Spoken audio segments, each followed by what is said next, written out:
우리 성경 넉절 말씀입니다. 그러므로 주께서 다 같이 읽으면서 성경 말씀 있습니다. 시작. 그러므로 주께서 친히 징조를 너희에게 주실 것이라. 보라, 처녀가 잉태하여 아들을 낳을 것이요 그 이름을 임마누엘이라 하리라. 보라, 처녀가 잉태하여 아들을 낳을 것이요 그의 이름을 임마누엘이라 하리라 하셨으니 이를 번역한즉 하나님이 우리와 함께 계시다 함이라. 하나님이 세상을 이처럼 사랑하사 독생자를 주셨으니 이는 저를 멸망치 않고 영원한 생명을 얻게 하려 하심이라. 평안을 너희에게 끼치노니 곧 나의 평안을 너희에게 주노라. 내가 너희에게 주는 것은 세상이 주는 것과 같이 아니하리라. 너희는 마음에 근심하지도 말고 두려워하지도 말라. 아멘. 하나님 말씀 증거하겠습니다. 앞에 우리 설교 제목 한번 다 같이 한번 읽어 주십시오. 시작. 크리스마스에는 함께이고 싶습니다. 한 번 더 읽겠습니다. 시작. 크리스마스에는 함께이고 싶다. 크리스마스에는 함께이고 싶다. 설렘으로 가득한 크리스마스, 시내 곳곳에 많은 사람들이 있다. 이유는 어떤 모양으로든 함께하고픈 마음들이 있기 때문이다.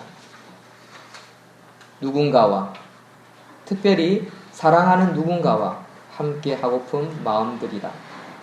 그러나 진정 함께 한다는 의미를 모르는 사람들이 참 많다. 쉽게 만나고 쉽게 헤어지고 이런 사람을 향해 젊은이들은 쿨하다고 표현한다. 그러나 그들은 더욱 외롭다. 함께 사는 것이 괴로워 쉽게 이혼하는 것 같다. 참 쿨도 하다. 그리고 또 다른 사람을 만나 쿨한 삶을 산다고 그들은 말한다. 그러나 그들이 뿌린 죄악의 씨들은 인생을 쿨하게 하지 못한다. 쓴뿌리와 견고한 진과 상처로 얼룩질 뿐이다. 사람들은 스트레스의 원인이 이것 때문이라고 인식하지 못한다. 자녀들은 부모의 품을 쉽게 떠난다. 지긋지긋하다며 떠난다. 그러나 그들이 늙은 부모가 되었을 때 쿨하게 자신들의 젊은 날을 후회한다. 그리고 함께이고 싶은 간절함으로 사무쳐간다.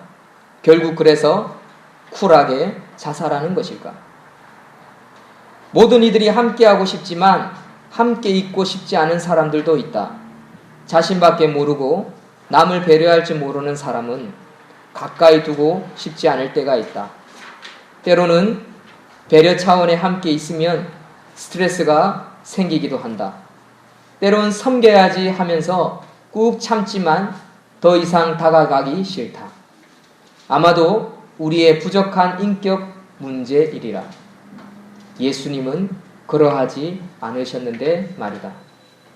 어떤 사람은 함께이고 싶지만 부담스럽다.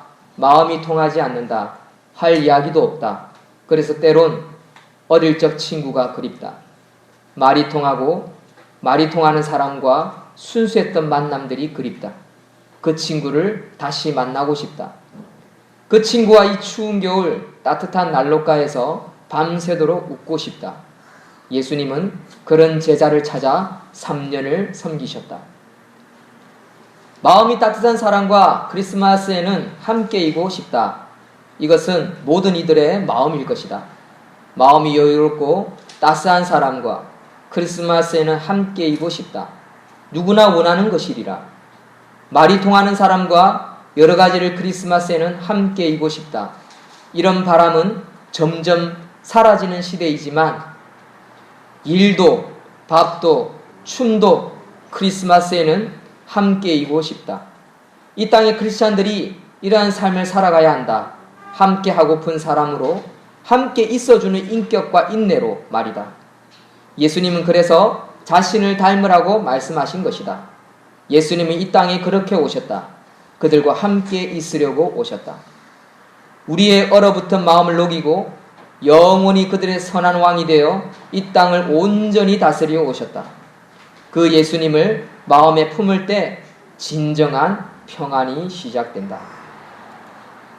사랑하는 성도 여러분, 예수님이 이 땅에 오신 이유가요, 평안을 우리에게 주시기 위해서 오셨습니다. 사랑과 위로와 또 은혜를 주시기 위해서 이 땅에 오셨습니다. 그래서 많은 기독교인들이 오늘날 또 어젯밤부터 크리스마스 추리며 또 온 세상을 밝게 하기 위해서 빛들로 가득 채워가는 것을 봅니다.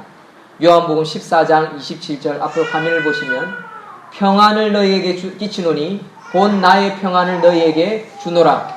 내가 너희에게 주는 것은 세상이 주는 것과 같지 아니하리라. 너희는 마음에 근심하지도 말고 두려워하지도 말라라고 말씀하셨습니다. 사랑하는 성도 여러분, 예수님께서 우리에게 주시는 것은 평안입니다. 두려움이 아닙니다. 미래와 희망을 주시고자 하는 것이지 우리에게 징계와 채찍을 주시기 위해서 이 땅에 오신 것이 아니라는 것입니다. 사랑하는 성도 여러분, 이 성탄절에 함께이고 싶은 사람이 되기를 소망합니다. 성탄절은 언제 생겼을까요? 예수님의 탄생일은 확실하지 않습니다.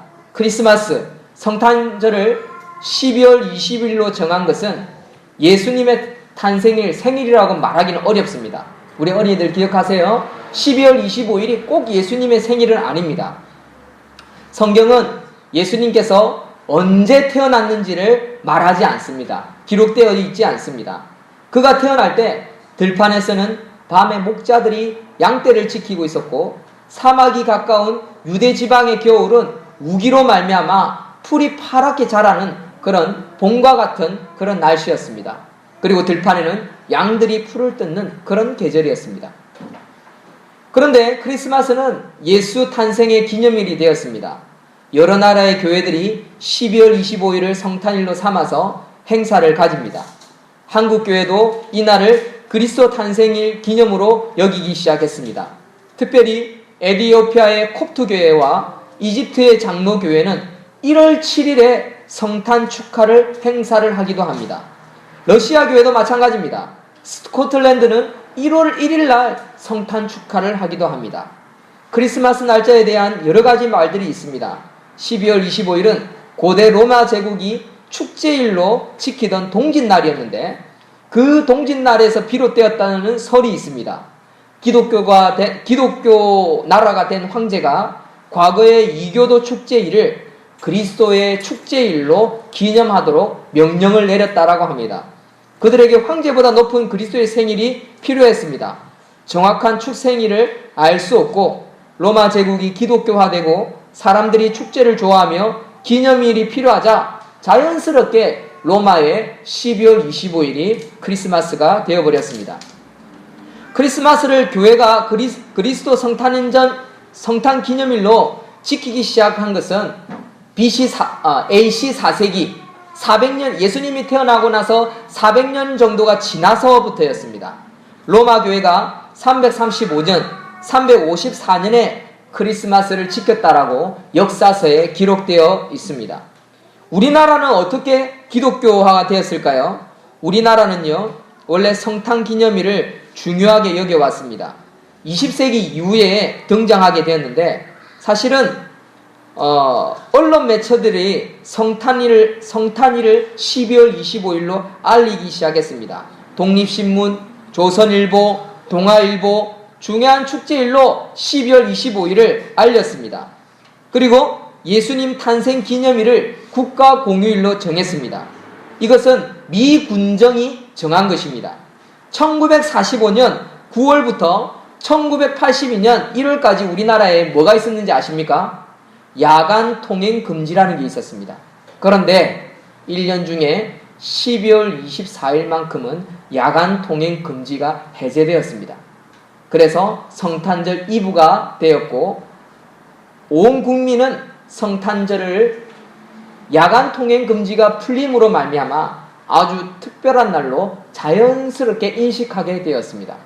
그런데 지금은 그 크리스마스가 성탄일이 아닌 그냥 부어라, 마셔라, 즐겨라, 외로움을 없애기 위해서 쾌락과 방탕함으로 지내는 연말 연시 중에 긴 시간을 만들어주는 하나의 징검다리가 되어버렸습니다. 어쩌면 연말 연시의 시작일이 12월 24일이 되어버린 것 같습니다. 사랑하는 성도 여러분, 크리스마스는 그런 날이 아닙니다. 크리스마스는 산타클로스가 주인이 아니고 루돌프 코가 주인이 아닙니다. 예수님이 주인입니다. 예수님의 생일입니다. 예수님이 이 땅에 오신 것은 평화와 자유와 기쁨을 주시기 위해서 이 땅에 오셨다라는 것입니다. 그런데 사람들은 예수님을 보고 더욱 굳어버렸습니다. 그가 메시아가 아니라고, 하나님의 아들이 아니라고, 하나님의 아들이 이 땅에 올 수 없다고, 하나님이 없다고, 하나님이 어디 있냐고 애써 스스로 아무런 근거 없이 그들은 부인합니다. 보지도 못했다고 없다라고 우깁니다. 여러분, 보지도 못한 전파가 우리 핸드폰으로 날아 들어옵니다. 보지도 못한 전파가 우리 TV로 들어와가지고 우리에게 여러 가지 영상을 보여줍니다. 여러분, 사람들은 그 전파가 있다라고 믿습니다. 그런데 하나님이 보이지 않는다고 사람들은 믿지 않는다는 것입니다. 그리고 모든 성경은 엉터리라고 우깁니다. 과학은 수없이 바뀌어도 성경은 지금까지 단 한 차례도 바뀐 적이 없습니다. 지연이가 바뀐 적이 없고 글 내용이 바뀐 적이 없습니다. 뒤집어진 적이 없습니다. 그냥 최초로 쓰여진 성경을 찾아서 다르게 세워갔을 뿐입니다. 최초로 쓰여진 성경은 지금까지 단 한 차례도 바뀐 적이 없다는 것입니다. 그런데 사람들은 성경이 엉터리요, 하나님 없다라고 우깁니다. 오히려 과학이 모든 신의 영역을 정복할 것이라고 말합니다. 그러나 과학은 바뀌면 바뀔수록 지금까지 이론이 다 틀렸다라고 그들은 수정하기도 합니다. 그러면서 사람들의 심정은 점점 메말라가고 더욱 외로워가고 있다는 것입니다.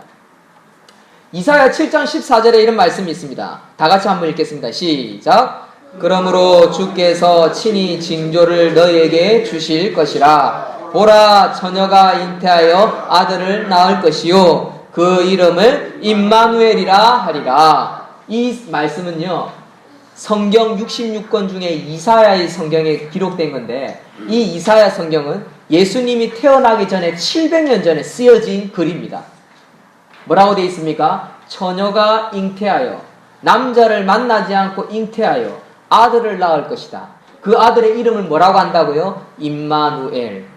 여러분들, 임마누엘의 뜻이 무엇인지 압니까? 700년이 지나고 나서 또 하나의 성경이 기록되었습니다. 마태복음 1장 23절입니다. 읽어봅시다. 시작. 보라, 잉태하여 아들을 낳을 것이요 그의 이름을 임마누엘이라 하리라 하셨으니 이를 번역한즉 하나님이 우리와 함께 계시다 함이라 라고 마태복음 1장 23절에 기록되어 있습니다.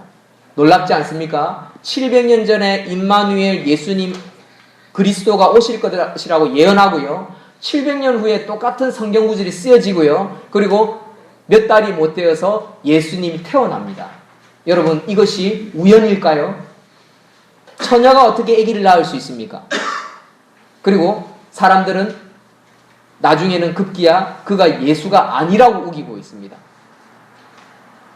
여러분, 성경은 몇 천 년이 지났어도 글자 하나가 바뀌지 않았습니다.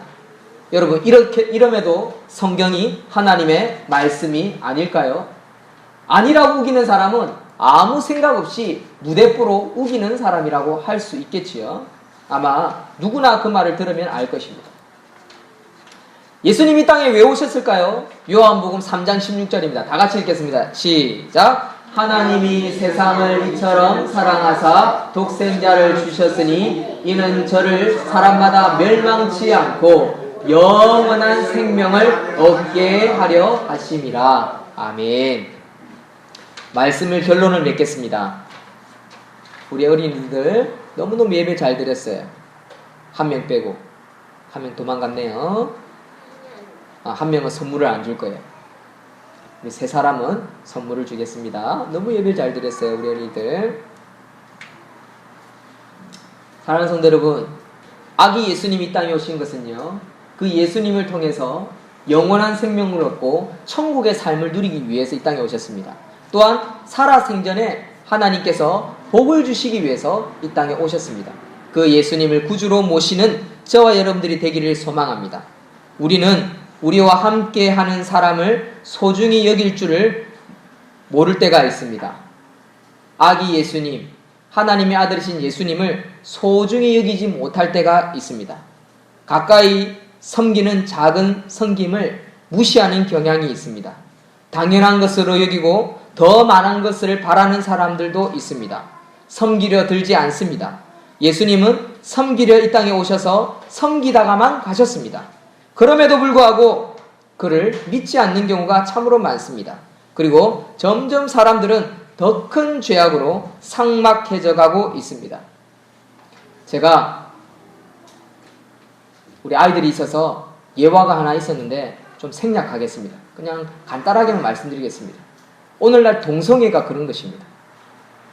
사랑하는데 어쩔 수 없는데 누가 동성을 사랑하고 싶어서 사랑하나요? 저들의 인격을 보장해 주세요 라고 하며 구호를 외치는 사람들이 있습니다. 그 마음 참 귀한 마음입니다. 우리는 그들의 마음을 우리도 함께 공감해야 합니다. 그러나 그것이 결국 동성애를 더 부추기고 그것으로 말미암아 질병과 파멸로 이끌어간다는 사실은 저들이 모릅니다. 그리고 하나님의 말씀을 결국 무시하는 도구로 쓰는 것이 되어버려져 가고 있다는 것입니다. 사랑하는 성도 여러분, 기억합시다. 말씀으로 함께 하시는 하나님, 우리를 사랑하시는 하나님, 우리는 그분의 소중함을 기억하고 마치 어릴 때 부모의 소중함을 몰라서 천방지축으로 살아왔던 어린아이의 모습이 마치 내가 부모님을 모시지 않고 천방지축으로 살아가는 내 모습이라면 회개하고 아낌없이 우리에게 내어주신 하나님의 사랑을 기억하는 그런 크리스마스가 되기를 소망합니다. 함께하는 시간이 되어지기를 소망합니다. 가족과 함께 하기를 소망합니다. 이웃과 함께 하기를 소망합니다. 따뜻한 마음을 나누는 그런 시간들 되기를 소망합니다. 따뜻한 마음 속에 독생자 예수 그리스도의 마음을 품고 나눈다면 인생에 해결하지 못할 문제는 전혀 없습니다.